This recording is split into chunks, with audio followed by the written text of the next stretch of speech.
take roll call. Councilman Gordon is via Zoom. Paul Burgley, Dan Carlson, myself are present. Mayor Johnson is on his way. So seating may be limited.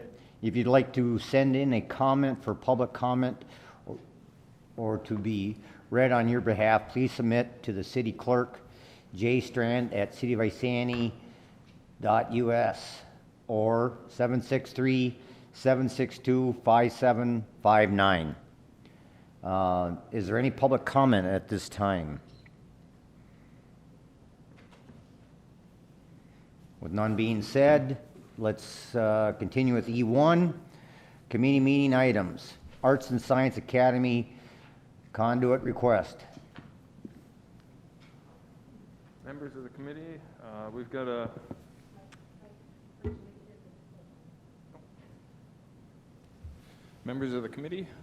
got a request from the Arts and Science Academy to issue conduit debt for their benefit. The proposal is to issue conduit debt that would buy out the leases on the two buildings they currently occupy, save some money between the lease payment and the refinanced payment on the debt issue. Per city policy, the entity wishing assistance must first request the Finance Committee of the city to review the proposal. In the absence of the Finance Committee, of course, it would come here. We've got Kevin Fitton, we've got with Arts and Science Academy, we've got Clyde Boyers here with First Bank and Trust.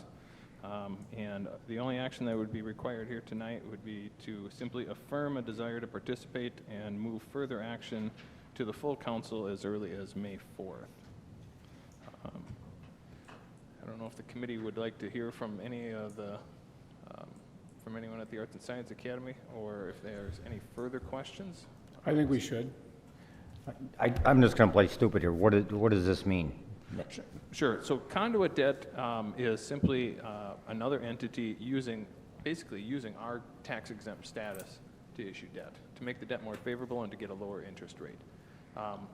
At closing, the debt is immediately assigned to a third-party entity. In this case, it would be First Bank and Trust. And at that point, our engagement in the debt disappears. We don't have an obligation to report. We don't have an obligation to pay. There's just no further activity from us. At that point, the Arts and Science Academy would make payment on the debt, and it would be between them and First Bank and Trust. So it's a good thing for us. Yeah, I mean, we got to put in a little bit of work, which is why we require a minimum $3,000 escrow.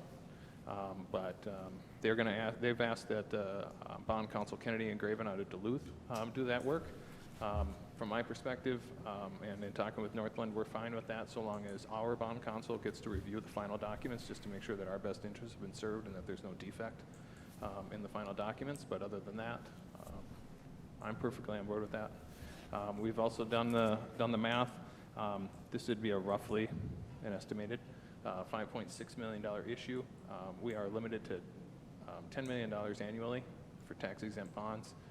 Given our status with the liquor store, we'll be fine. We will be well under that $10 million threshold, so neither bond issue has any issue with being tax exempt. So, and that doesn't bother any of our other potential deals that we're working on right now? No, we only need to consider this current fiscal year. We don't have any plans to issue any other debt. I haven't received any interest from any other entities looking to issue conduit debt in 2021. So we shouldn't have any issues there. And then that $10 million threshold resets every calendar year. So next year it's a fresh clock, and it doesn't have any impact on us otherwise in the long run. Yep.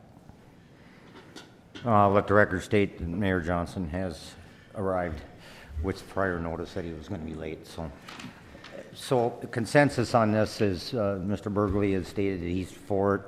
Mr. Gordon, your consensus? We really can't take action on it at this point, but. Would you like to hear from the Arts and Science Academy? Yeah, I think we should. Okay.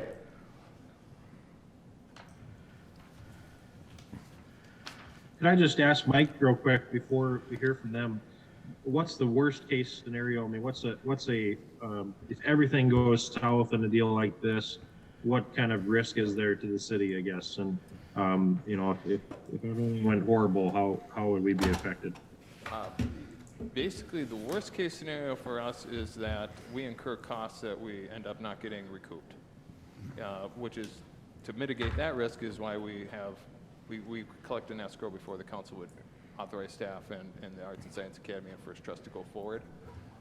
So that's not really a risk, but that would be your worst case scenario is that you incur costs that then aren't recouped later on. But that wouldn't be an issue. My understanding is the Arts and Science Academy intends to pay Graven and Kennedy directly, so we wouldn't even be a part of that. I would expect that the $3,000 minimum escrow we probably wouldn't even use. I mean, we'll use some for sure, but we probably would never even use that much. So Okay, and so it's only considered, it's not really even considered city debt necessarily, other than it goes against our minimum for what we can pursue for this year. Correct. Correct. Okay. That's All basically right. the only impact for us is that it does count against our $10 aggregate for the year, or $10 million aggregate for the year. Yeah, which Okay. we're not going to surpass even with the bond issue for the liquor store anyway. We'll still be at least $1 million clear of that anyway. So Okay, but as soon as everything is final, it's their debt, it's not our debt. We're just allowing them to kind of use our systems that we have in place for these type of bonds to pursue them. correct. It's just a carve out in statute that is a benefit to certain organizations, right? Basically 501c3s is generally the category there. It's a carve out in statute that is a benefit for them and that cities can provide. And at closing, the debt is immediately assigned to, in this case, First Bank and Trust. And that's it. At that point, our role in the debt and the payment thereof ends. Okay, well, that's all the questions I had. So to catch me up on speed on this, the Arts and Science Academy is asking for a conduit request, which in my understanding is that's going to freeze us up as far as our bonding goes, is it not? No, we have, it's a $10 million aggregate per year that you can issue that's tax exempt. And they're looking for roughly 5.6. We're going to be issuing for the liquor store somewhere in the ballpark of 3 to 3.25, something in that range, and when we get the final numbers in. And so we aren't going to come across that $10 million threshold. That would affect us negatively. And then once the conduit debt is issued in the 5.6 and we have the final signing, it's immediately assigned to First Bank and Trust, and it's basically between First Bank and Trust and the Arts and Science Academy thereafter. So I don't get, why do we have to sign it initially? What's the deal with that? So the number one reason is the tax exempt status. Oh, okay. It's debt that they can't, if they just go to First Bank and Trust and say, hey, we just want a regular loan, that's not going to be a tax exempt Okay. loan. And it's not going to have the lower interest rate that would be afforded if they go this route. Okay. So it's more advantageous to them, and it works. You can step works up for to the city. podium here if you'd like. Well, I was trying to keep a little bit of distance. He's got a mic on. Oh, okay. Is it on? I believe so.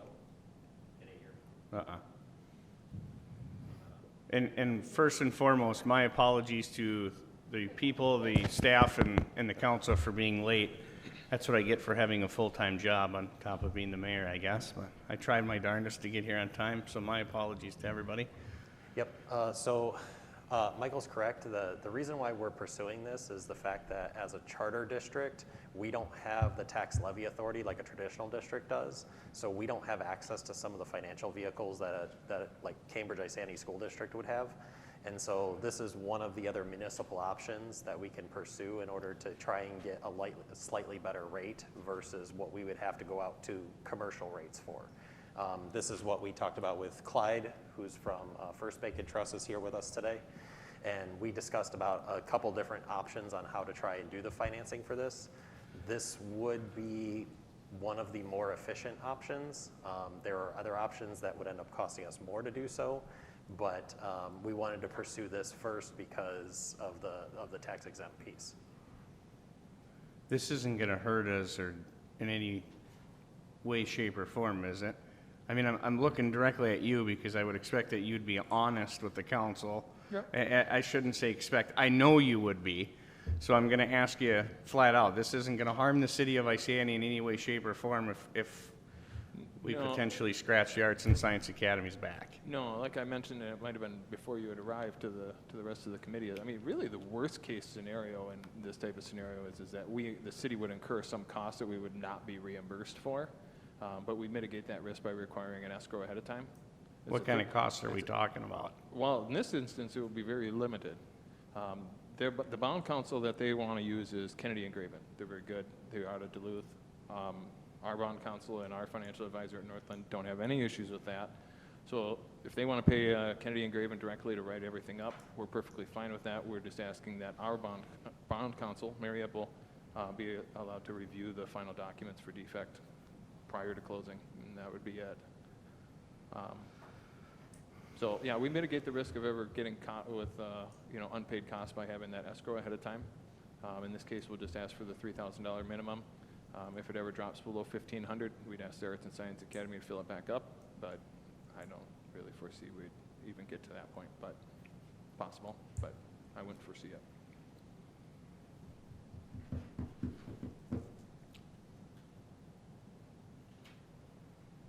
Any questions, comments by the council? Jimmy Gordon already asked all his questions. Councilman Gordon, you're okay on all your questions, sir? Yeah, my questions are answered. I think it's something that we can allow them to do. I don't have a problem with it. I don't have any, no problems. No questions I or asked my problems with it. questions, Makes sense. It makes sense. I think, we can't take action on it now, but Right. it'll have to go to council, next council meeting, so I think you can say our consensus is To go forward. go forward with it. Mayor Council, we will put this on an upcoming agenda. Thank you. Okay. Thank you. Thank you, sir. Let's move on to business item E2, the city council agenda request from Mr., hopefully I don't hack this, Brandon Heaton. Thank you, Mr. Mayor. Brandon, are you here? I'll look like it. Well, Brandon Heaton put together an agenda request about wind turbines in the city. Right now, we currently allow wind turbines in our business and industrial districts, not our residential districts. So he asked the council to consider adding that as a permitted or conditional use in the residential district. So in your packet are some examples of what other cities have.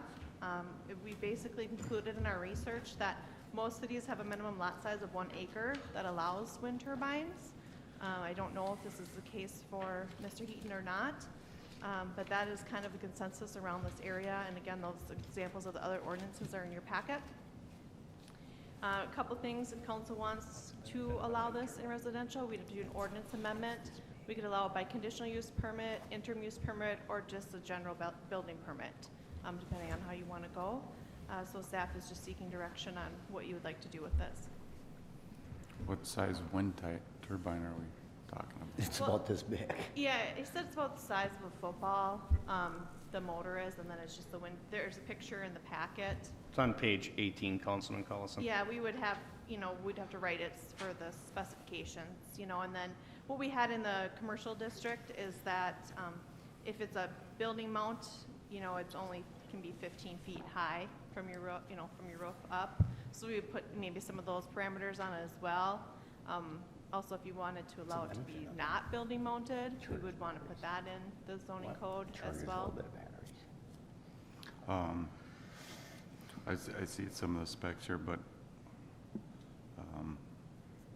what are the decibels? I guess that'd be my main concern.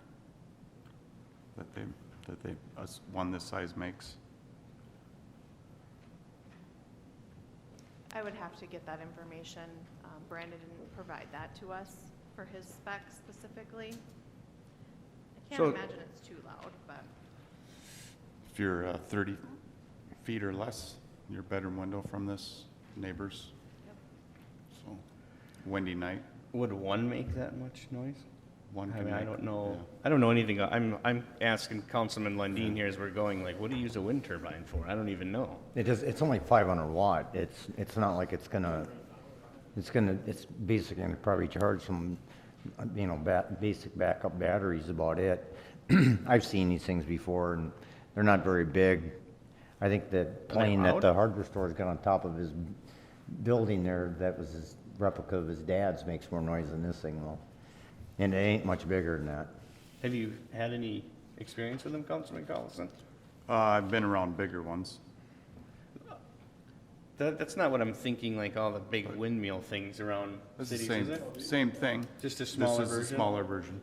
Well, I'm It sure those things are generates- loud, they're ginormous, but I wouldn't think that would be too loud. Well, the wind wheel diameter is 4.43 feet, so it's almost 4.5 feet. I guess we'd have to do a little more research on it before we could make any approval on any of that. And I think like Councilman Collison says, we need to know what, you know, kind of decibels this thing makes out. Is there a way to get a video of the things going about too, you know? That's a good idea. You know, it isn't really, you know, you look at it, it's probably not any bigger than somebody's flag in their yard, Probably not. you know. I'd be Somebody's- curious, as Councilman Burgley says, if there was a video of, like, you know, I don't know, of it in motion. I'm Can we sure hear anything? There's Can- probably something on YouTube I could find. That'd be And awesome. I can reach out to Brandon as well, but I just wanted to get the discussion started to see if you even wanted to entertain it in residential. And We'll like I said, entertain anything here in the city of Isani. the Not saying we're gonna surrounding do it, but. areas, do limit it to 1 acre, so that gets you within the spacing, you know, and maybe some of that noise. I don't know if that's a parameter you'd want to put on or not. 1 acre, it really doesn't, it's not so much the size of the lot, it's how close to the neighboring lot it's mounted. And is it gonna make noise? That I would be mean, my if concern. you have an acre lot, it really doesn't matter if it's only 10 feet off the property line. My guess is he's gonna probably have to mount it on his house to get some wind. I mean, you can't. Most likely, house or garage. Yeah, something that, because you get, you know, with the houses so close together, you're not gonna get a lot of wind in certain areas, so it's gonna have to follow a wind pattern, so it's gonna have to probably be up on his roof. I think Brainerd shows it can't be more than 5 feet above the peak of their roof or anything, so, I mean, I can see those limitations, but I think if we could hear a video of it running, when it's running and in that, you know, we're going to a green society, and, you know, this is one step closer to that. You know, if they were talking about putting a regular wind turbine in, absolutely not. I don't even want to be within 5 miles of those things. I don't even want to be within 5 miles of a solar panel farm. You know, I mean, last year when the storms came through over in Sasago, they found those solar panels 5 miles away. Can you imagine if somebody was in that path of that thing hitting them? I mean, so, yeah, I'd like to see a video or something on it, and then we can entertain it again. Maybe bring it back to Colin next time around. Mayor and council, then I'll look into more research and provide a video, and I'll send that out via email to you all, and then we'll add it to the next agenda. for comment. Awesome, thank you. Let's move on to E3, the bee farming discussion. And I know this gentleman's in the audience.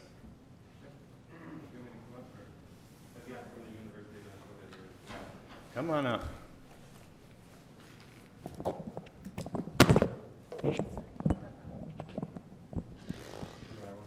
Put it in your pocket, clip it on you, hold on, whatever you want to do. There you go. So last time you were here, you kind of gave us a little info on bee farming. Some of the council members had questions about it. Now I see you brought some ammo and backup with you. So hopefully we can get everybody's questions and worries answered.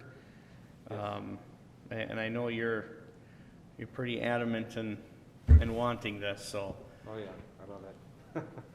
So, And any questions that I won't be able to answer, she'd have much more information than I, because that's what she does. so I would ask that the council, no pun intended, fire away. The only concern that I have with this is, you know, we have a lot of elderly people living in town that they're religiously out planting flowers and everything else. Now, just bear with me. So, you know, this gal plants all these flowers and the bees are going over to pollinate from them.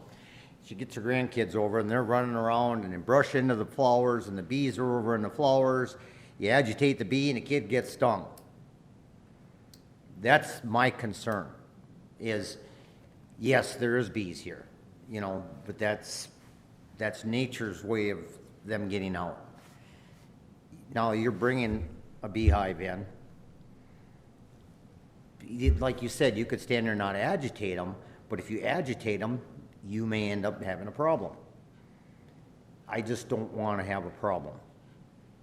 Yes, yeah. I'll let- Sure, sure. We did discuss this before. Yeah. So my name's Jenny Warner. I work for the University of Minnesota, so I'm not here as ammo. I'm pretty much, you know, we're from a land-grant university, so I'm here as an extension agent, just to share. If you don't mind, you guys Okay. can take your mask Okay. down so I can hear you a lot more All clear. right. I'm Jenny Warner. I'm from the University of Minnesota Bee Lab. So I'm not really ammo. I like to think of myself more as an extension agent. You know, the work we do for the lab, just bringing information out. So I don't have an agenda here. You know, the city can make its own decisions. So I'm just here to give information about bees in general. But to your concerns about people getting stung, so honeybees in general only sting a beekeeper that's opening a hive, managing it actively. They can only sting once and they die. So foragers that are out pollinating in general don't have anything to defend. So you're not going to get stung by bees out on plants per se. Honeybees also really like to go to a mass of planting. So if you plant things in your garden and your pots and your window boxes, you might see some honeybees, but in general they like a mass of flowers. So they're going to be like right now on the willows, or they'll be, you know, in a field of canola, or places like that. So you know, we keep bees throughout the Twin Cities, and people complain when we put bees in their yards, say in St. Louis Park or Minneapolis, where the houses are super close, that their neighbors never see the bees. They go out, they leave the yard, and they go find something. They travel, you know, 3 to 5 miles for their food. So I think the concern, it's a valid concern, but you know, we have over 460 species of bees here in Minnesota naturally, so the chances of getting stung by a honeybee in a garden is much lower than getting stung by, say, a bumblebee, which is a native species, and those are a good sign to see, you know, in a healthy environment. So, you know, I've had bees in my backyard, and I had 2 young boys and a dog, and the only one that got stung over many years was my dog, who liked to bark by the fence at the neighbor, and he learned pretty quick not to bark in that certain spot anymore. But my kids would play basketball within 20 feet of the hive, and nobody ever got stung in my yard. Like I said, they leave, and they like to find a mass of plantings. So You said you have how many different species of bees? In Minnesota, we've got over 460 Yeah. native So you said- species. yeah. So You you know, a said lot the of them are honeybee- solitary, and so we don't see a lot of them around. I mean, they're harder to find, Yep. but, She said the honeybees won't sting anybody. How about the rest of those? Do those hive you intermix know, at all? a lot of them won't, because, like, a lot of them can only sting once. A lot of them are non-stinging. Bumblebees can sting, and they can sting multiple times, and, you know, I love to watch those. I've never gotten stung on one in a garden. The only time I've gotten stung by a bumblebee myself was when we were moving a nest out of somebody's garage insulation, and we, you know, tried to move it to save it, because they're endangered, so. no, the wasp, that's the bad one, right? Yeah, so yellow jackets often get confused with honeybees, and those are native, and those are wasps. They can sting multiple times, and so Those are the bad ones. those are the ones that go in your beer and try to steal your ham out of your sandwich, and So I do got to say that I was talking, ironically, to a friend a week and a half ago roughly, that lives in Minneapolis. And on his duplex roof, his neighbor has honeybees. And he has kids. He's got 3 kids, and him and his Yeah. wife that live in his duplex. And his neighbor has honeybees on the same roof. And I'm like, well, if you got these honeybees on your roof, where are your kids playing? And they're like, oh, they play on our half of the roof. And I'm like, and the hives are like right there? And he's like, well, yeah, they're maybe 20, 25, maybe even 30 feet away, but we don't even know they're there. I said, your Right. kids don't get stung? Nope, they don't get stung. I said, so what good are honeybees? And then he started explaining to me, you know what, I really didn't know a lot about them either. So I talked to my neighbor about them, and boy, a lot of honey comes out of there. And let me tell you, the free stuff I get from my neighbor sure is delicious. And I was like, well, all right, cool. And I hung up the phone and I looked at my wife and I said, maybe I ought to be reading into more honeybee stuff. So those bees in their mix, like you say, we have all those species, Yep. only honeybees will make the honey, the rest of the bees don't mix in, or? Correct, in that honeybees make way more than they need, and we've been breeding them for thousands of years to do that. But bumblebees do, it's just dried nectar, and bumblebees will dry some nectar, but they don't store it long-term, and they don't overwinter in a nest like honeybees store it for their winter feed. Yep. So the ones with the hives, you really don't have to worry about those bees very much at all? You really don't. Mm-mm. They have a flight path, and if you don't stand in their flight path, you can sit across the yard and watch them come and go all day long. And if you stand behind the hive, you can get up close and watch them come back with pollen loads on their legs. And like I said, it's in general, it's the beekeeper that's opening the hive and doing, you know, a veterinarian-like exam, basically. That's you know, who kind of Michael's surgery on you know, on a beehive, on the body. And we had discussed bees and issues with if a hive were to be knocked over or a predator were to get into it and how they react to that. And it's still, they still have a job. They still collect honey. They'll live in a hive that's On the been ground. destroyed on the ground, that's open to the elements. They probably won't live very long, but they still, the aggression that they have is still minimal because they're, at that point, it's, you know, save what you can. They'll continue to eat honey that's flowing from broken comb and preserve as much of their hive as possible. That's where their mission is. It's not what's causing it or to attack anything that's around it as well. You know, that's my only big concern is, you know, you can have a bull in there and you can have a fighting bull and, you know, you just bring that fighting bull in and now you're gonna have an issue with something. And I don't want a liability to the city by saying, okay, we're gonna allow this to happen. You know, and the next concern, Councilman Carlson and I've had is next person comes in, they want to have goats, and then the next person comes in, they want to have sheep, and the next person comes in, they want to have a donkey or a horse, or we have to somehow draw a line on some of this because we just can't, you know, I live in the city because I didn't want to live out in the country anymore. And we have to look at, if you want to live in a city, there's certain things you have to give up. I mean, I was all for chickens because I've worked in Minneapolis and St. Paul religiously, and I've seen more chickens there than I have seen in the city of Iceni and Cambridge combined in just 2 blocks in St. Paul. You know, so if they don't have that issue, I don't know why we should have that issue. I mean, I get it, you know, honeybees are becoming a big issue. We're not, you know, they're dying off. And I guess you could promote that to do that, but I just don't want every time somebody wants one thing, okay, you gave it to them, what about me? You know, I mean, we're dancing on a fine line there, you know. Also, we do a spray for mosquitoes in town, not out in the country, but within city limits. Yep. I can speak to that. A lot of places, you know, you register where your hives are and let the sprayers know where they are. But most of the time, those mosquito squad, people that spray in the metro area, I've had them spray. I had some bees out at my mother-in-law's house, and my niece was getting married, and so we had to spray the yard. She was getting married in the backyard. And no, I saw no adverse effects of it. You know, they spray on grass and damp areas, and you know, as long as they aren't going on fruit trees and spraying in fruit trees while the bees are on there. But I think, you know. Right, but that's what I'm saying. We don't control where the wind carries The fog. the fog. Oh, you do it by plane over the city?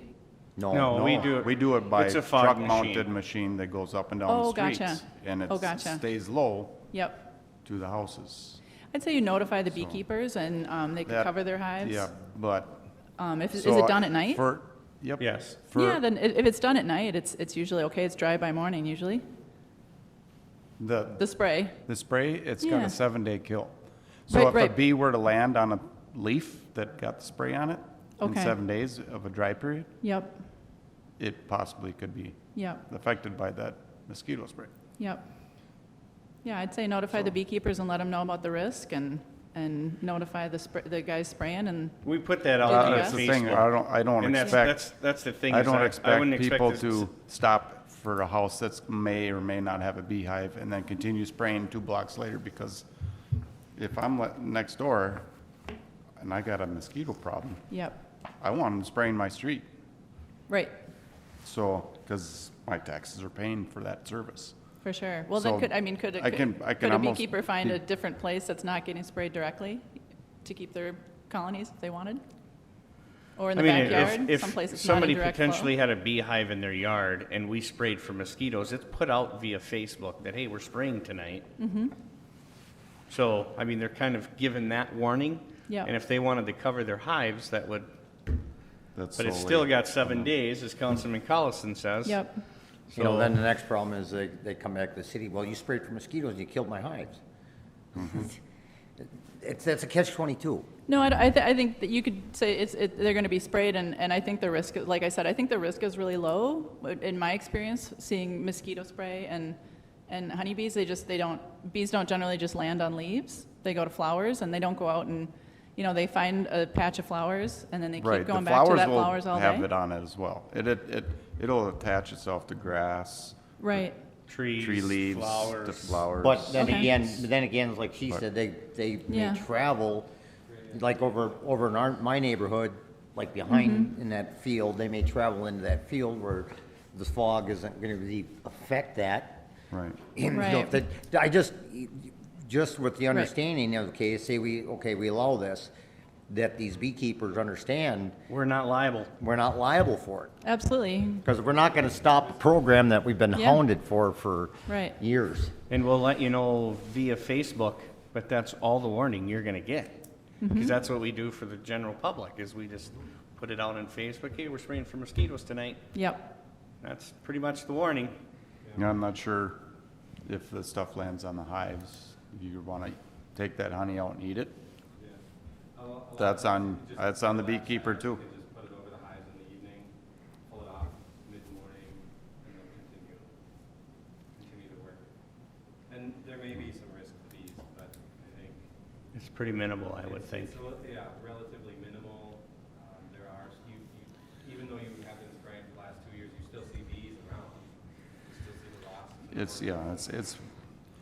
It's just a complaint that we've I- heard from other people that kills bees. We have not heard Here's my outlook. guaranteed proof that it does do that, but there is a risk. yeah, And here's my outlook on this, and this is just my personal outlook. I do have, 4 other gentlemen up here.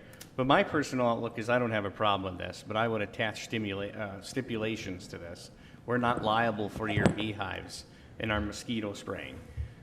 We'll let you know via Facebook. That's all the warning you're gonna get. I would put the city out of every bit of harm's way that I could possible.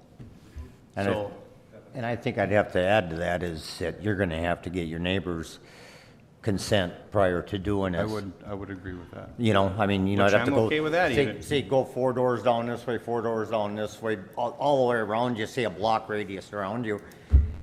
and if they sign off, then In a lot of cities, they do have that on there specifically, and I think neighbors have a right to report, which I think I put in the information that I sent you. Yep. I sent to you.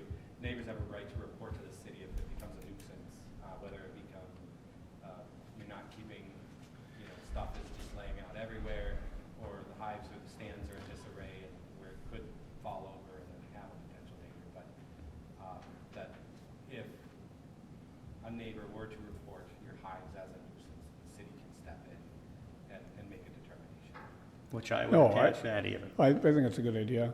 I have to agree with what Councilman Lundin says, we're not here to put people back on the farm, but, we put out chickens, we put out carrier pigeons, and I don't even know where they are in town, those chickens and carrier pigeons. So I would think if we did bees until, I say let's keep going until someone starts complaining, and then we cut back then. I mean, I have no problem with I people. don't want no horses or cows or Well, sheep I'm in not saying I people's want coursing out yards, of sheep, but I'm not saying I want any of that, but I'm saying a bee, I've always been interested in bees myself, so. My Well, I study, tell my you, study on bees, that they would be fine in the city, I think, so. I'll tell you, after talking to my buddy, and then I started looking in more homework for, compared to what you sent me is, and then of course my kids thought it was really fascinating to watch the movie Bee. So, The cartoon version? Yeah. Oh, okay. so then I was like, geez, I'm pretty well interested now, let me keep reading. And then there isn't really any noise issues with bees, so I like that one fact. Actually, I'd probably be all right with the bees versus some neighbors' kids, but Yeah. Ms. Selman, did you have something you'd like to say? Yeah, if I may. So in your packet was a little bit of a draft ordinance, and it does say bees as the title. Do we want it to be honeybees? Yes. specifically? Yes. Okay, Honeybees so specifically. we'll do that. It talks about the aviaries where they can be located. We said at least 20 feet from a side or rear property line, 30 feet from any residential dwelling on the adjacent property or public Ian, did you see right-of-way this? or trail easement. I think I wrote it. Oh. Not be located in the front yard or drainage utility easement, shoreline protection, wetland setback, et cetera. One thing that I wanted to note was we kind of based it off of some of the information we had gotten from other cities and from the U of M extension. And we had put in here the maximum number of colonies on a property are as follows. And we suggest half an acre or less, you can have 2 colonies. Half an acre to 3/4 an acre, 4, 3/4 acre to 1 acre, 6, and 1 acre or larger, 8. And typically what we found is that a colony of bees can range from 20,000 to 60,000 bees depending on the season. So that's kind of where we came up with those numbers.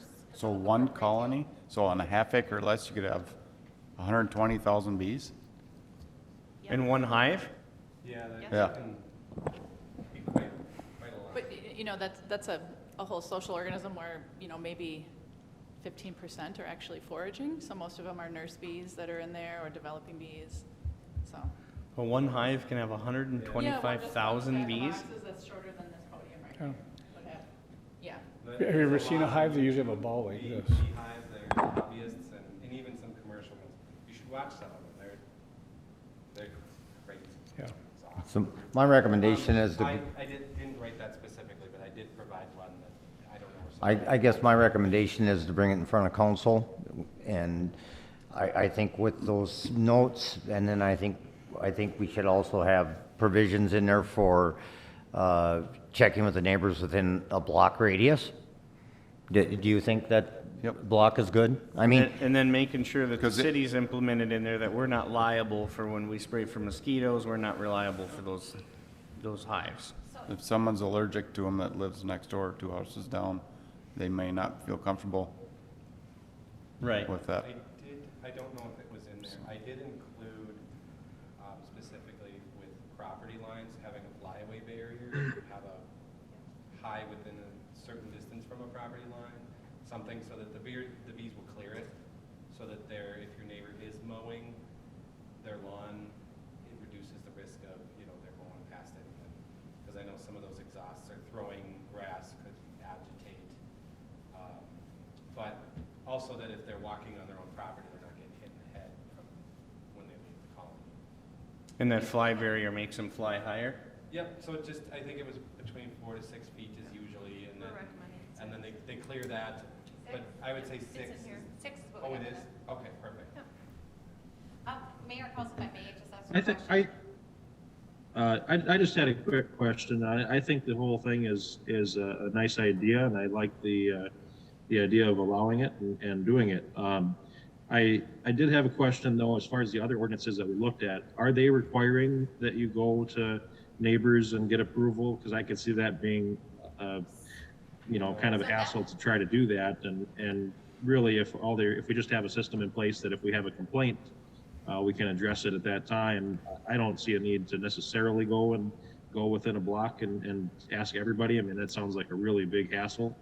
So that was my So question. I'm just curious, how does that look in I think these it- other ordinances that we looked at? I think at minimum, responding to Jimmy is, at minimum, they need to check with the bordering lot, property line shares. Oh, I agree with that. Just as you would if I gotta put up a fence. yep, I was gonna say the same thing. I gotta go to my neighbors, have them sign off if I wanna put it on the property line. On the property line. Yep. Right, but if it's within your property for animals within chapter 87, we do not make them get permission from their neighbors to have, like for the chickens. They're not gonna fly, and No, I know, I'm just people saying. aren't gonna get stung by them, and then that's are allergic Right. and stuff. I'm you just know, saying, to so. answer Councilmember Gordon's question, we haven't done that, and that was my question is, if we are gonna have them do that, are we gonna do more regulatory stuff if people have the honeybees, such as having them be registered in some form of with the city, because how would we know Who has them and who who has doesn't? them and if they got permission? It's a little added additional thing that we Yeah. haven't had. Or we could, I mean, I might suggest a duty to notify your neighbors that you have bees and that they have the right to let the city know if you deem them a nuisance, and then the city can step in. But I would think you? that, I like that idea would you- better, that if you just at least let them know, and then if there's a problem, but having to go and Then achieve it's- permission, I think, is a real hassle factor. Then I think the problem is If we're gonna escalated have it, by we them. wanna, if we're gonna have an option for people to do something, we wanna make it easy for them to do, I think. If we're gonna allow it, let's make it easy to do. Or we could add signatures to it, you were saying. to notify. At least at minimum, I think So that property line If the shares. city ever is notified, they can say, well, I need to see your signatures of, that you have permission from your neighbors and addresses. Because I wouldn't want you to go through the work of putting it in your yard and then come to find out a month later, oh I didn't realize my neighbor's child was highly deathly allergic to bee stings. Now you gotta figure out what to do with all that stuff and get it out of there promptly. I think it'd be easier to know that in advance before you go through all your work of doing so, and possibly causing a conflict between you and your neighbor, which can lead to more problems, Right. so. So if we have the neighbor sign off or the adjacent neighbors sign off, I mean, what does that look like for us? Does that mean we're requiring a permit, we're requiring a license, a registration? I And think how do we enforce that? How do we get that the neighbor's signature? Well, How do we get that? when I have neighbors, let's say I'm putting a fence up, the permit's gotta be approved once the neighbors sign off on it, right? For a That's fence right, with permit? the permit. Yep, so maybe I don't see if they need to get a permit, but I think they, a registration, like you said, maybe just so we are aware of who has them. Registering, similar to like you register your dogs. Yeah. With the, just kind of have like a. I don't know if you'd have to apply a fee to it, but We wouldn't have That's- to apply a fee to it. We have other things that we don't necessarily have a fee, but Right. it's just a registration. and I part of think that it's would just be a an regist- application form. I think an Yep. application registration, but I don't think we need to put a fee on it. I mean, no, I don't see a fee needed, but the city to know that, okay, you're the property owners around you approve of it, and then I don't know, you give them some kind of paperwork that says you're registered with the city as a beehive, and, Travis, do you have any comments on that?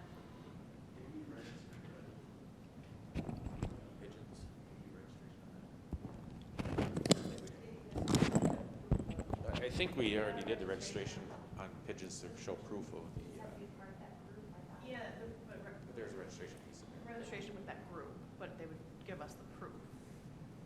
No, I don't, Registration with us. there's not a big economic piece of registration with our office. We can fill out a form, throw in a file. As far as fee-wise, I don't see a lot of staff time involved in that. If that's the direction the council wants to go with registration, not an issue.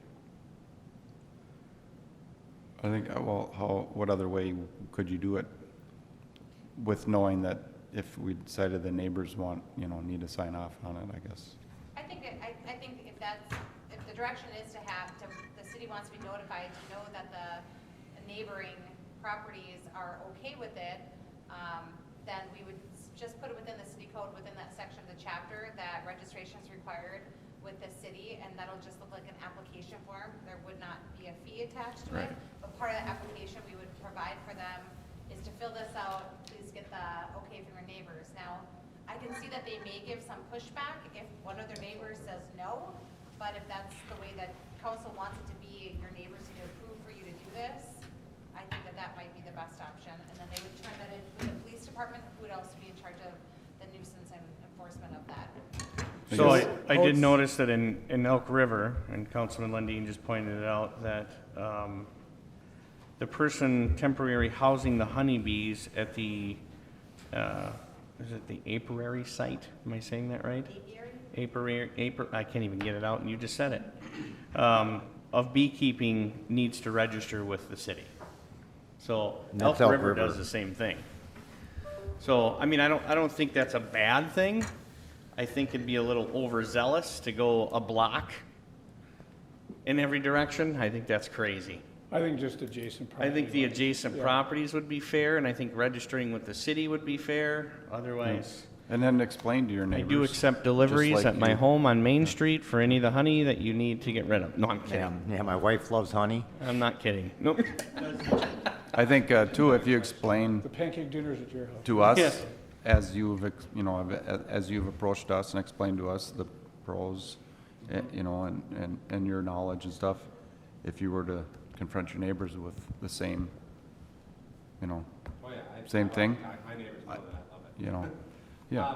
so- I didn't read the packet. Does it address anything commercially for like if there were a building or an apartment complex and they were to be able to have something on the roof, which is. That's probably up, I don't know. That's a whole nother. That's more of a commercial. And that would, if it was That on would an be up apartment to the building. building that would- owner, too. That would go up to the building owner, he'd have to okay that, and, Right. The way that, Mayor Council, the way that this was drafted, it was not in the commercial districts. Do we have a minimum amount of property, a minimum, like an acre or something, or? Yeah, we have, Half acre or Ms. less. Selman said You're the limited. acreage and how many beehives you could Half have. acre or less. So if I would think if an apartment building wanted to do it, first and foremost, you'd have to get the owner's permission.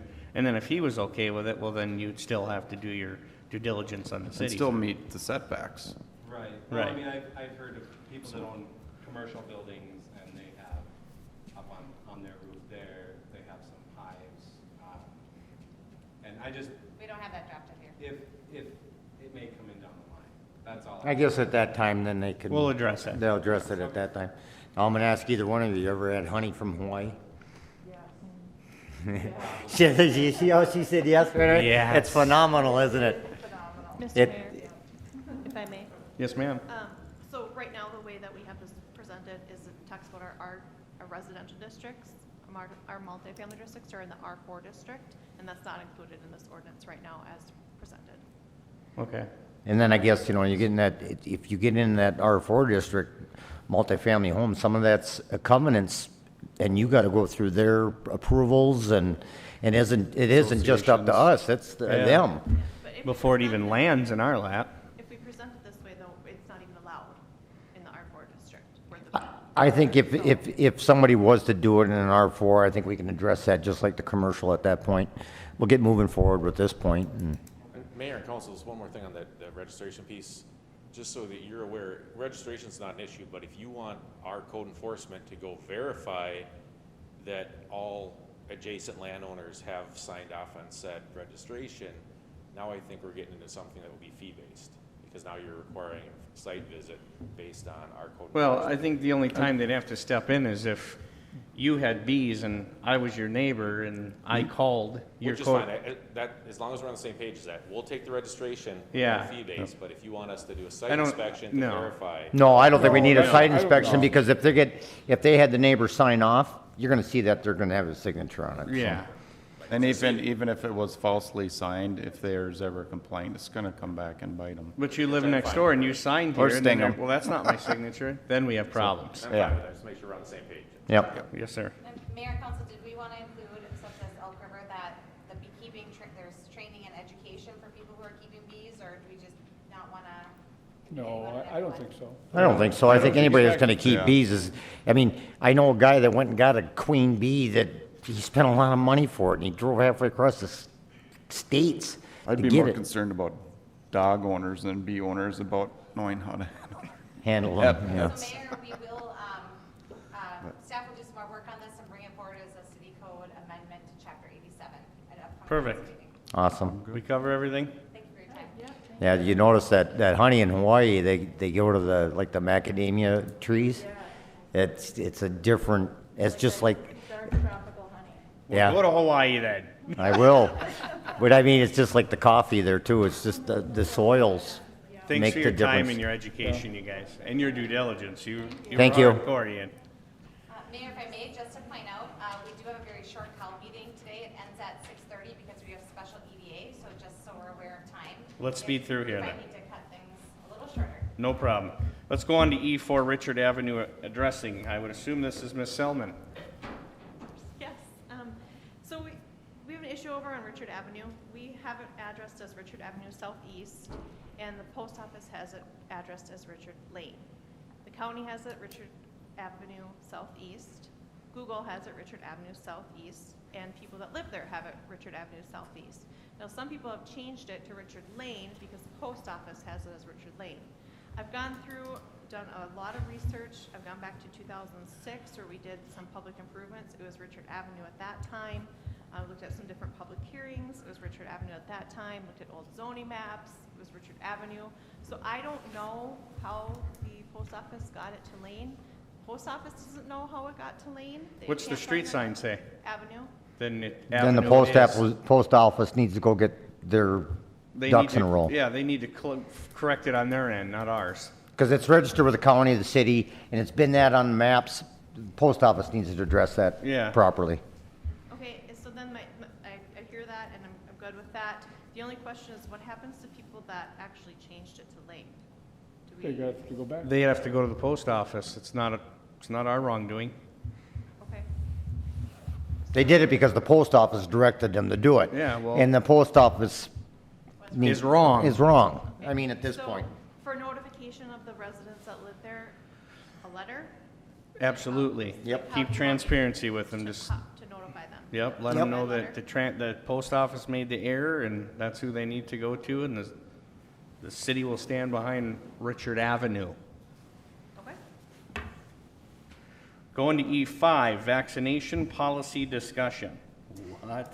Thank you, Mayor and Council. So we have seen through the League of Minnesota Cities and just other cities that they have implemented policies for their employees that they are permitted to get a vaccination should they choose for COVID-19. And they would not need to use their leave bank such as vacation, sick, or comp. And it's just a question to council if you wanted me to look into this further. There's also been a recent reach out from Alina asking if they want, and I don't know if there's a fee attached to that, but if the city would like them to come here to offer vaccinations to our employees. I'm just seeking direction if this is something that we wanted to get into or perhaps not.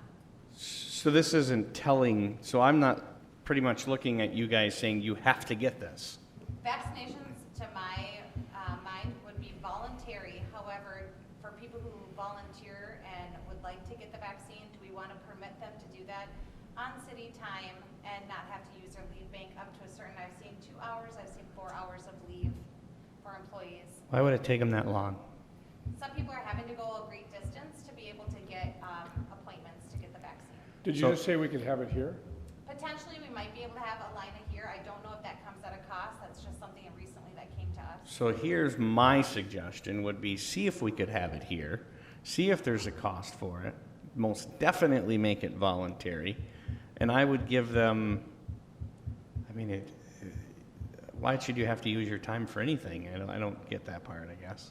Well, normally if you go in, for whatever reason you're going for something, Flu shot. for an, yeah, let's just use flu shot for example, because most people can, think that.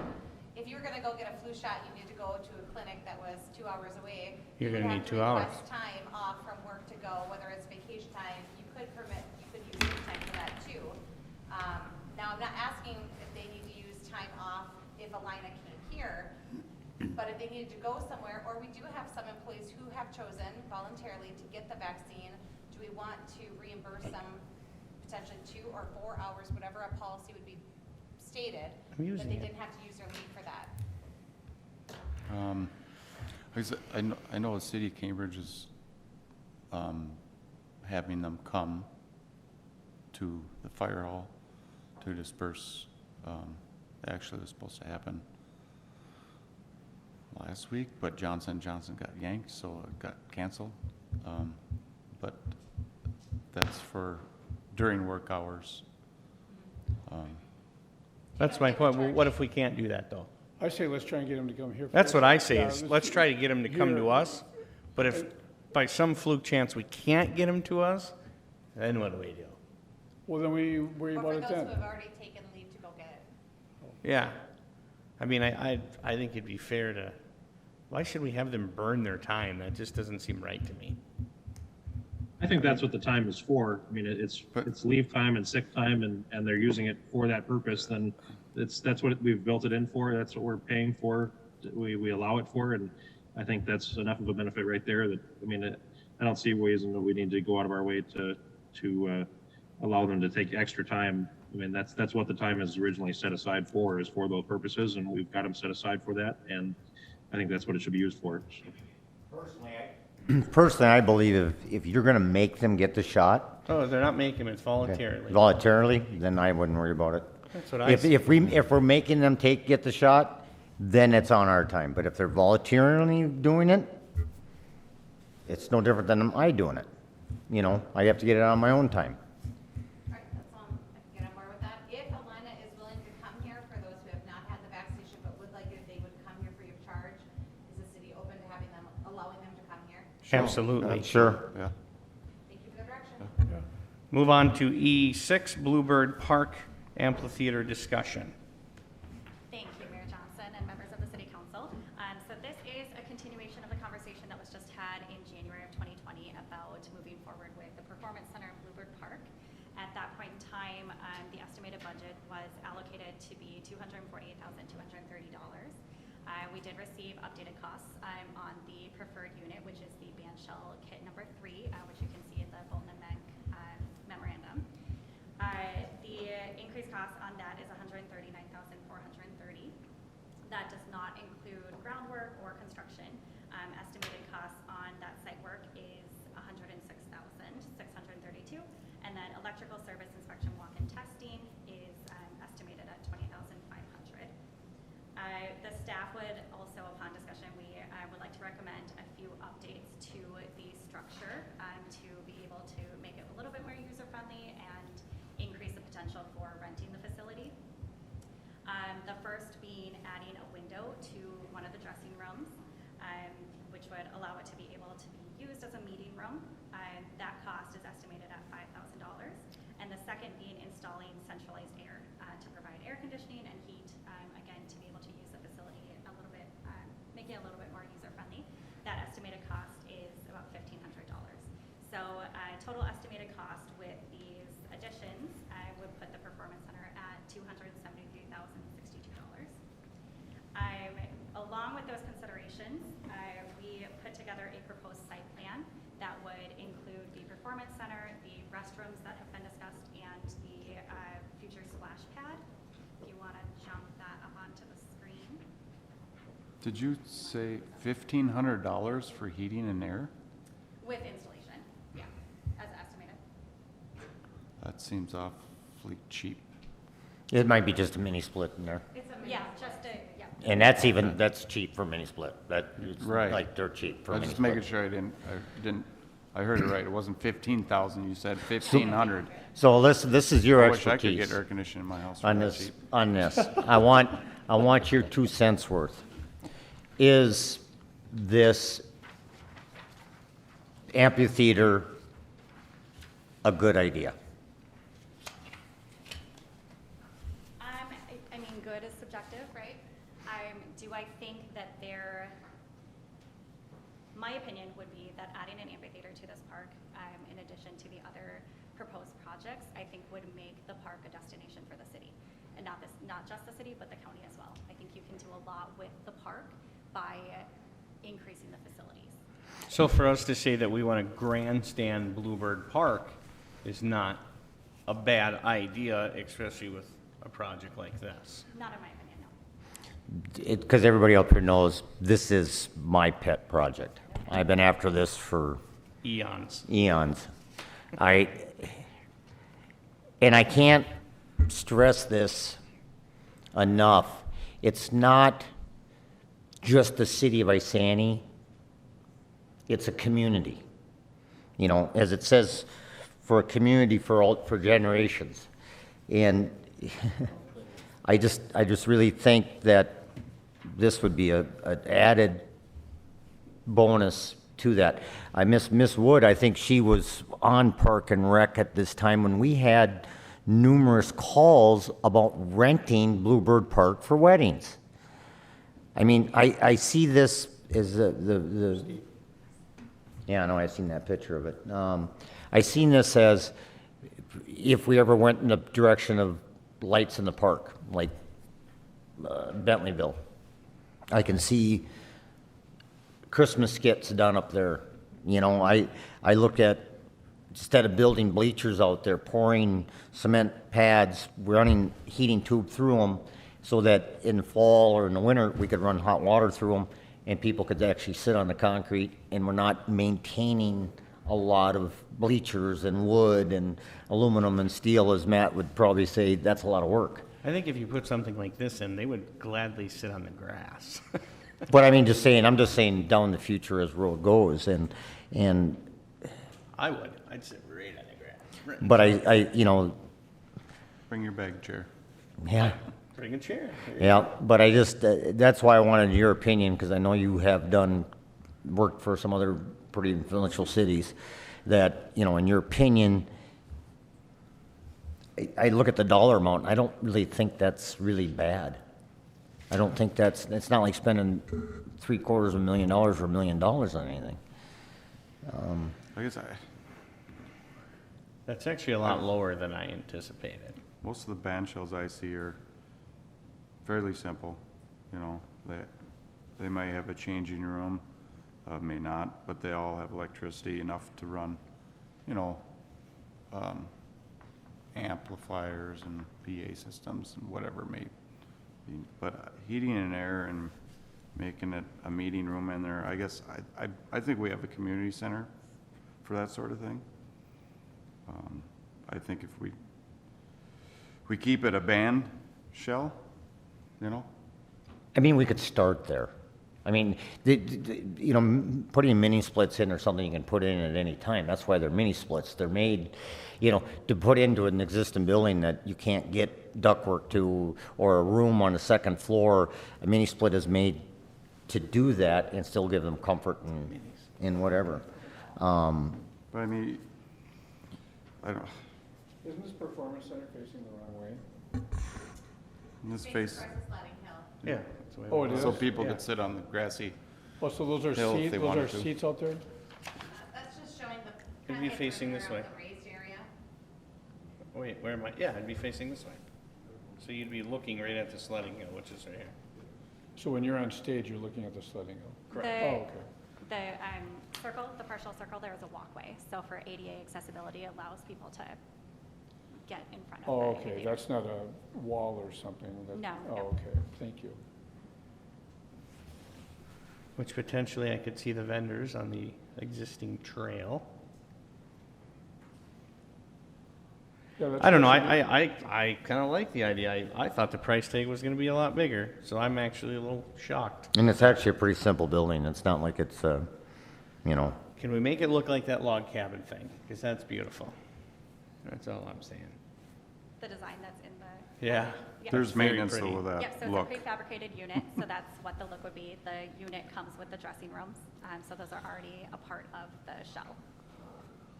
oh, so it's a, It's one prefabricated unit. Yep, so we would buy the kit, and then that's what the installation would be.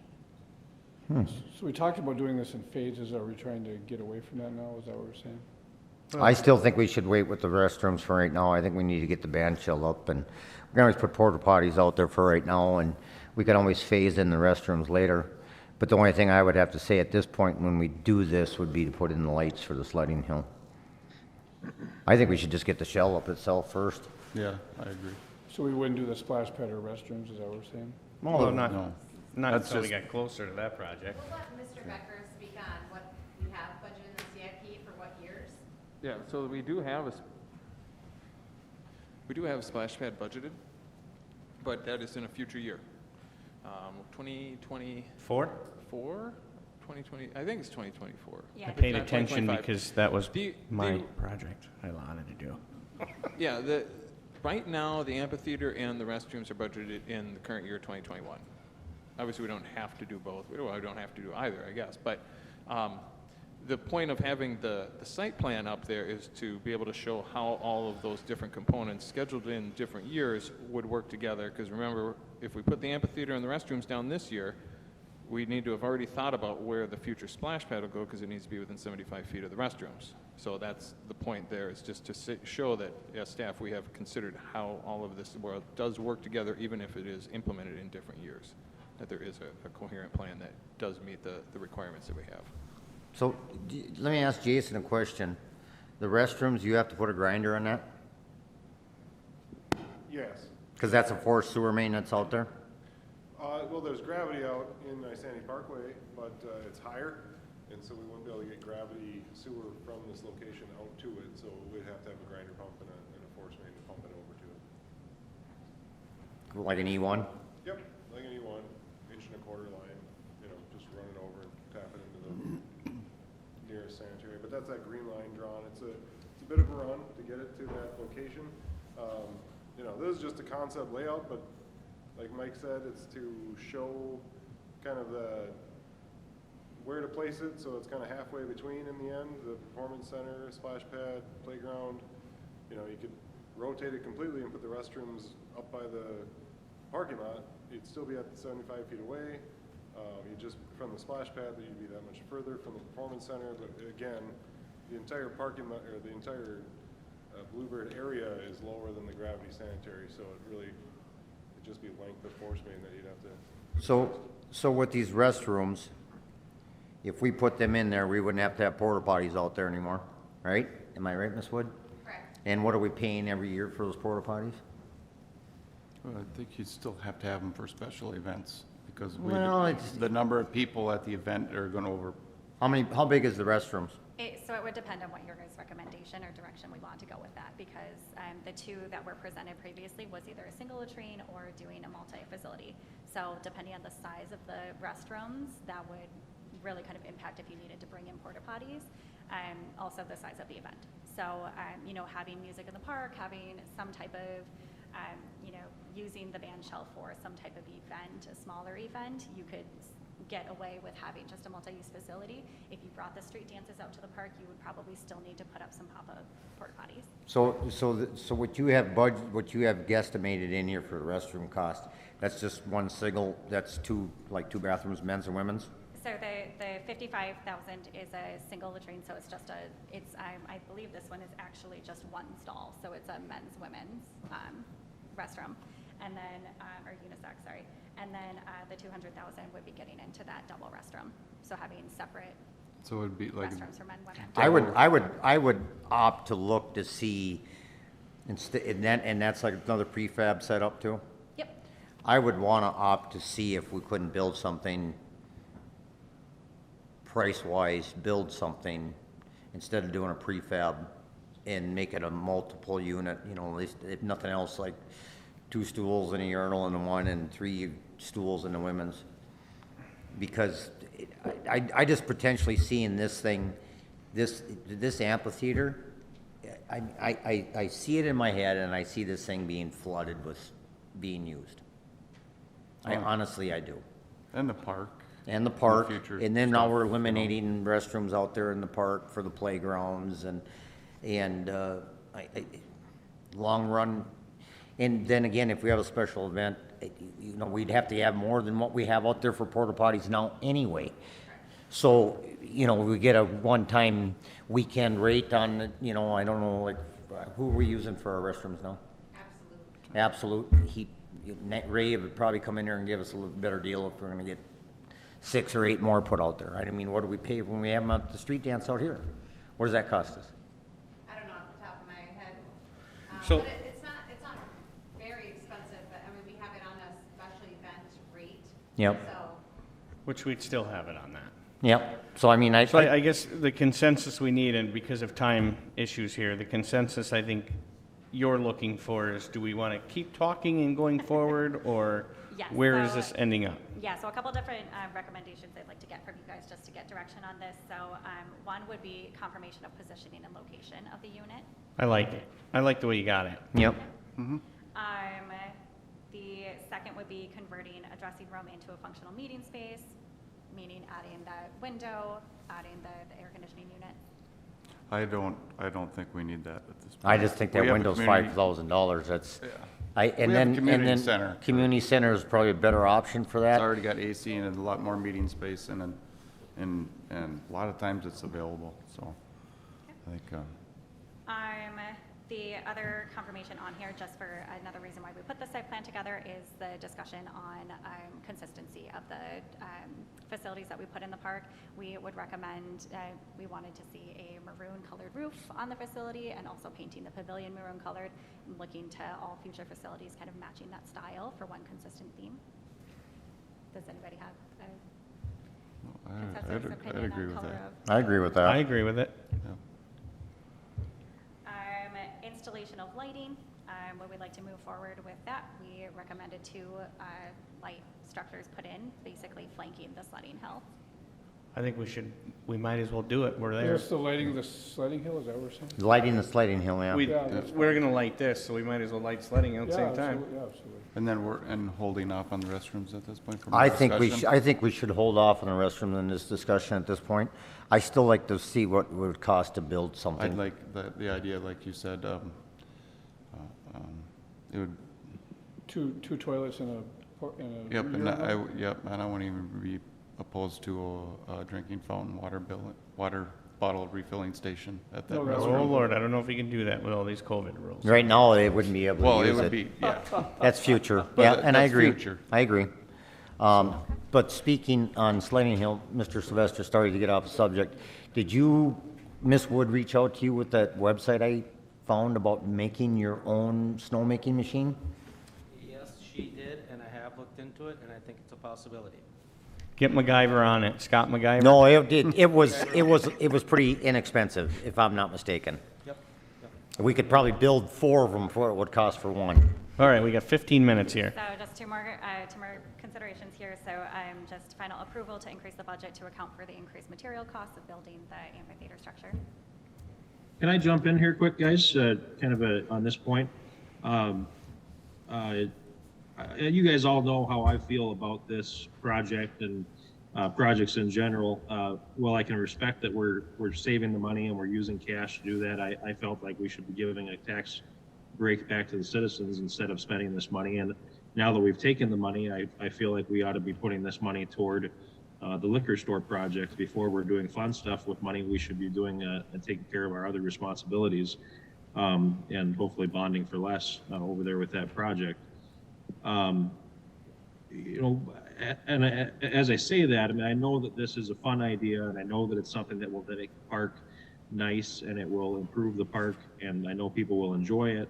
Are you guys open to the possibility at all? Because I was looking for kind of a compromise, and I've talked with Josie about this.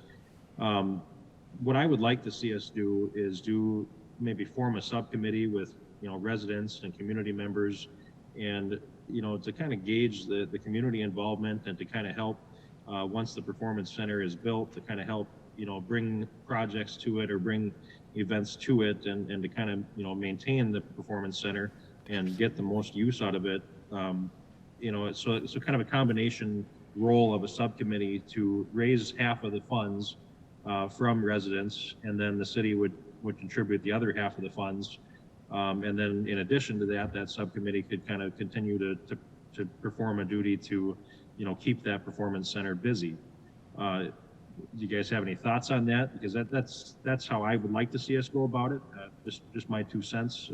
I probably can't get on board with just paying for the whole thing.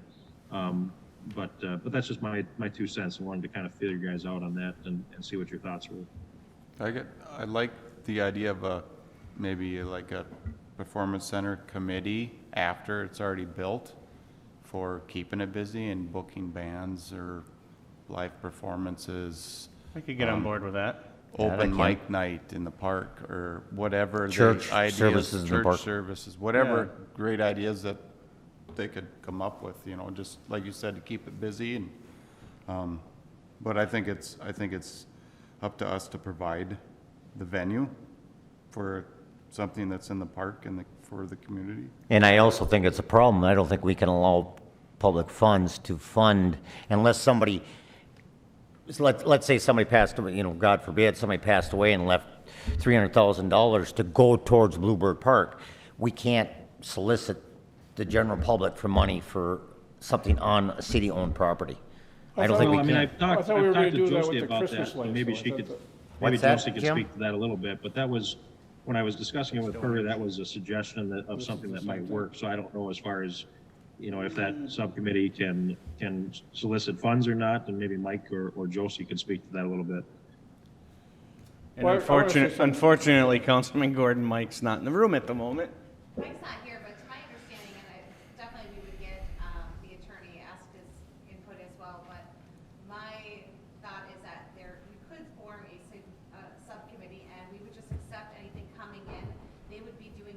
No, Mike's in the room. Boots on the ground work to rally for people to get involved, but we still would need to accept those as donations to the city towards a project. But my understanding is that it is permitted. So it's just considered a donation. If they're donations, Yeah. correct. I'm with Councilman Collison. I think after the fact, Yeah. I think a committee is a great idea. Kudos to Councilman Gordon for coming up with that. But after what fact? Because my understanding, we're gonna build this in increments, right? If we're gonna build the performance center first. Why wouldn't after that we make this committee then? That's what I'm saying. We build a performance center, then we Okay. form the But not all committee. three here, right? Well, eventually, but Right. not this year. Right. No, I This get year that, but I'm is- saying we could build the performance center and then form a committee. Absolutely. How do you Yes. feel about that, Councilman Gordon? I mean, that's only part of the point I was trying to make. The larger, more important point at this point, or at this time, I should say, is that I'd like to see the funding come from excited community members, so that way we can actually gauge that people want this, and that they're actually putting some of their own money into this project and voluntarily putting it in. And I think that because people will do that, then it will have more community involvement and it'll be busier than if we just go off and just decide to do it. That's just my thought. But I mean, I think a committee after the fact is fine too. I think that's another benefit of having something where, you know, we can kind of keep some people, or maybe it's just a part of the park and rec committee might be a thing too. I mean, I don't know if it needs to be its own committee, but that would be, you know, my goal was more to gauge the public interest and to create a kind of another funding mechanism that's a voluntary funding mechanism and not just us deciding that this is something that we think we should do. So. That wasn't our intentions to begin with. It wasn't what we thought we should do. It's what community members are not only coming to Councilman Lundin, but they're coming to me. I don't know if they came to any of the rest of you, but they were behind this idea. That's why it was brought forward. It, This- I yeah, think it's what, been I think brought up what, many years ago. This is kind of And it's the community that's pushing it at communications this about moment. it. yeah. This would have happened. If that's the case, then we should have no problem raising half of the funds through a subcommittee. I think we gotta get the thing built first before we can deal with the donations and everything else at that point. When you start building it, people will see the interest in it. And then we're gonna rent this thing, we're gonna rent it out for weddings. It's not that they can just go out there and have a Concerts, wedding. Concerts, parties, party, you know, whatever. company picnics, Graduation whatever. parties, whatever. So there's potential for the city to make some money on this thing other than it just sitting there. No, So, while it's being built, if you know, someone wanted to donate a local business, let's say, it could be Snow Bear Amphitheater, just for an example. They could have their name put on it for a certain dollar amount. I mean, I'm just spitballing. So There's just because stuff like that happens. Look at the Johnson Arena. Look at the Cambridge Isani football field. There, you know, there's people that do that stuff after the fact that it's built. so. So I guess, correct me if I'm wrong, but the consensus that I'm getting is, let's build it and then look for that committee. Yep, that's what I think. And I think what, As well as grants too. Once the project is approved by council, so this will be going to council as a business item. Once it's approved through council, if it is approved through council and it's a project that is going to happen, Alyssa is able to reach out and try to get grants. But for the grants that would potentially apply for a project such as this, you have to have it be already It can't be, if we get the grant, we'll do it. We're gonna do it, the grant would facilitate us to Yep. be able to do it without as much. Absolutely. So we could save some money right there. Yeah. Redbird, yeah, Redbird Field, you know, if you've been there, they got signs from local businesses that sponsor. Yep. That goes towards the help and Yeah, there's maintenance and definitely upkeep. additional opportunities to And that's Yep. another option that we could look at. So, and then, so what, from what Alyssa's looking, I think she's looking for is to approve the extended amount, what was budgeted originally? if Yep, I'm so not mistaken. I'm just increasing the amount and consensus to move forward. I think we should bring it to council, and at that time, I think we should discuss that all at that point, because we are on borrowed time at the moment. That's my opinion. I would agree. I would agree. Sure. Bring it to council. All right, it will go to council for further discussion. Thank you. Let's move on to E7, building inspection discussion. Ms. Selman. Thank you, Mr. Mayor. Try to make this quick. We have an overabundance of work in our building department, and right now, it's very hard for one person to do everything. Sorry. Right now, our building official, or anybody that would be in that position, right now we have it set up where they have to review permits, issue permits, schedule their inspections, schedule the re-inspections. When we had this as a contracted service, this position had an entire admin staff just for doing that. There also were 2 to 3 people that did plan review just for our city, and we did have 1 to 2 inspectors dedicated to ICMD. We have fielded a couple concerns from some of our builders. Right now, there aren't any complaints, but the concern is with the workload, that this is not going to be enough for one person to do, and they're concerned, I mean, this is too much for one person to do, and they're concerned that this is going to slow down their permit turnaround and their permit time, and also their reinspection time. So what I brought forward tonight is just a discussion and maybe some direction on advertising for a permit technician position. Just because we have the Legacy Pines third phase is coming on. It's been approved. That's 34 lots. So that'll finish out Legacy Pines. And then we also have Fairway Greens North, Phase 1, that they're in for final plat for 56 lots. That's been approved. We're working on the development agreement. And that's 167 lots approved. And so that's just giving you an idea of how many single-family homes can be online in the next 2 years. In 2019, we did 84 single-family homes with 720 permits total. Last year, 2020, we did 1,049 permits with 92 single-family homes. And as of March 2021, we've done 228 permits and 13 new homes, and that's with one person running everything. So what I'm proposing to the council is to look at doing a permit technician. This person would have a little bit of building knowledge, so they'd be able to answer some of the basic questions. They would do all the scheduling for a building inspector. They would issue all the permits, take in the payments, and do admin work for the community development department as well. We did discuss this, or have discussed with the city administrator and the finance director. We do have, based on the way that the permits are going, we would be able to cover this position with just our permit revenue itself. And there was a memo passed out that has some of those numbers for you. That was going to be Is that my quick question, and you just answered it, so. Well, then you also got to realize, how much money in 2020 did we pay Minspec? How much money did we pay Minspec in 2019? I mean, We're still saving money by having our own building inspector and then adding this position. We're still saving a pretty good amount of money. my recommendation is to move forward. We do feel by having this position be up to 29 hours per week, not benefited, that's conservative. We probably could fill a full-time person, but to reduce that cost down, have it be a part-time person up to 29 hours. I think we should make it part-time, because I don't think this is going to last forever. I don't either. So I would And- agree with that part-time position, and I think we should go forward with it. Well, it's not gonna last forever. Building. All this building that's going on. Oh, okay. So they want to make it a part-time position, Okay.